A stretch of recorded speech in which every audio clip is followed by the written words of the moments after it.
Well, it's a pretty surprising situation that we find ourselves in this morning. The resignation of the party chairman apparently took the Prime Minister by surprise. Not many people expected that Oliver Dowden would resign off the back of these by-election defeats because, to some extent, these were expected defeats. Few people thought the Conservatives would hold these seats. There was some hopeful expectation amongst Conservatives that they might reduce or make it a smaller swing in favour of the opposition parties. Some thought they might be able to hold on to Tiverton. That now seems to be the most ludicrous sort of expectation, given the seismic swing, 30 points in favour of the Liberal Democrats. Although, I suppose taking a step back, we are mid-term, 2.5 years into a 5-year parliament, and we have seen these sort of swings, particularly when it comes to the Liberal Democrats, before. We've, of course, seen the Liberal Democrats take 2 seats in the space of this parliament, both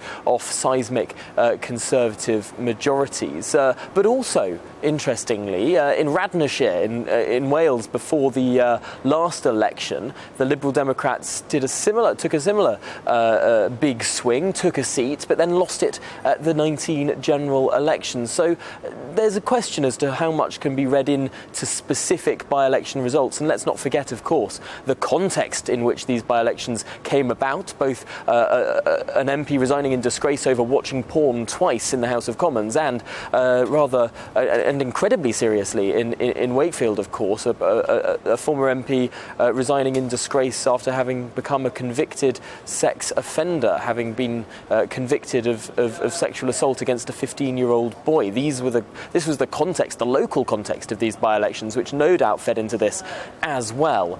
I think one political takeaway from what has gone on overnight, really, is the cooperation, for want of a better word, between the Liberal Democrats and the Labour Party. Virtually no Labour Party campaigning down in Tiverton, and virtually no Labour campaigning up in Wakefield. We often hear about words of a progressive alliance, somehow these parties cooperating with each other or using their resources in a more targeted way. And perhaps this sort of nascent Lib-Lab pact is something we need to keep a closer eye on in many seats where the combined Liberal Democrat and Labour votes may be ahead of the Conservative votes. How much will this cooperation continue in the next few years? This could be a pretty important moment in our politics.